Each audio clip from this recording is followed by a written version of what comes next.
Après avoir entendu Google, je vous propose d'écouter Monsieur Alex Gachard de Caramigo, première plateforme d'autopartage entre particuliers en Belgique. Bonjour Alex, on parle beaucoup d'économie de partage. Quelle est votre vision à ce sujet? Alors on pense effectivement que l'économie du partage va plutôt s'accélérer dans les années à venir, dans le sens où on possède tous des biens qu'on utilise très peu. L'exemple connu de la perceuse qu'on n'utilise que 12 minutes dans toute sa vie, mais également des appartements, des mètres carrés et bien sûr des véhicules. Et donc l'idée de l'économie du partage en général, c'est de mieux utiliser des possessions qu'on a, des biens qu'on a, et en faire profiter d'autres en les partageant. Et comment vous êtes venu l'idée de lancer Caramigo? Alors Caramigo l'idée m'est venue tout simplement en tant qu'utilisateur, parce que j'étais en vacances à Bordeaux et j'avais besoin d'un véhicule à l'endroit où j'étais. Et donc j'ai utilisé un site qui m'a permis de prendre possession d'un véhicule pendant une journée qui appartenait à quelqu'un d'autre. Et en quoi consiste le concept de Caramigo? C'est quoi? C'est une plateforme?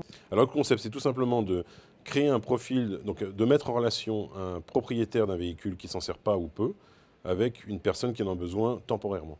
Donc le propriétaire crée le profil de son véhicule sur Caramigo, donne des disponibilités, un prix, et à un moment ou à un autre, quelqu'un va donc vouloir réserver ce véhicule, va lui envoyer une demande de réservation.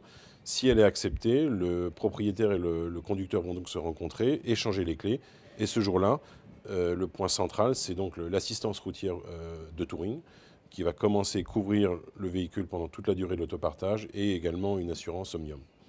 Et Caramigo vise quel type de segment de clientèle? Alors il y en a trois principalement. Le premier, c'est ce que nous on appelle les city users. Ce sont des gens qui n'ont pas de véhicule et qui utilisent la plupart du temps les transports en commun pour aller à leur travail. Et finalement à Bruxelles ou dans d'autres villes belges, on est pas mal lotis. Et donc ils ont besoin éventuellement d'aller à la mer ou d'aller dans les Ardennes. Et dans ces cas-là, ils ont besoin d'un véhicule. Les deuxièmes, ce sont les gens qui ont un véhicule, mais qui n'est simplement pas de la bonne taille.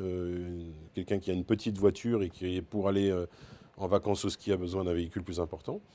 Et les troisièmes sont les gens qui veulent tester un véhicule, que ce soit un véhicule neuf ou un véhicule d'occasion dans un garage, ce qui n'est souvent pas possible. Tandis que là, en mettant le véhicule sur Caramigo, le garage aura la possibilité, en toute sécurité, puisqu'il y a l'assurance et l'assistance, de pouvoir faire conduire le véhicule. L'idée, bien évidemment, c'est qu'en général, la personne qui teste le véhicule va probablement plus l'acheter que si elle n'avait pas du tout testé. Pensez-vous que Caramigo sera une initiative qui permettra de solutionner les problèmes de mobilité, entre autres, ici en Belgique? Tout à fait, et pas uniquement en Belgique. L'idée de Caramigo, c'est de participer à une mobilité intelligente. Et dans le cas présent, si on part du principe réel, en fait, qu'un véhicule en autopartage fait disparaître entre 10 et 15 véhicules de la route, bien évidemment, plus vous aurez de véhicules dans Caramigo, moins vous aurez d'embouteillages, puisqu'il y aura moins de véhicules.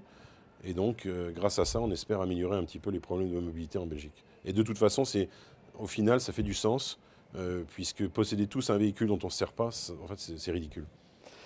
Quelle est votre ambition d'ici 5 ans? Alors, notre ambition, rien que pour la Belgique, c'est d'arriver à environ 15 000 véhicules inscrits sur Caramigo, et donc d'avoir une base de clientèle qui prendra possession de ces véhicules pour les conduire de manière régulière. Et donc ça, c'est pour la Belgique. On a également des ambitions sur d'autres pays, puisqu'en priori, la problématique de la mobilité est la même ici ou ailleurs. Touring a décidé de participer à votre initiative.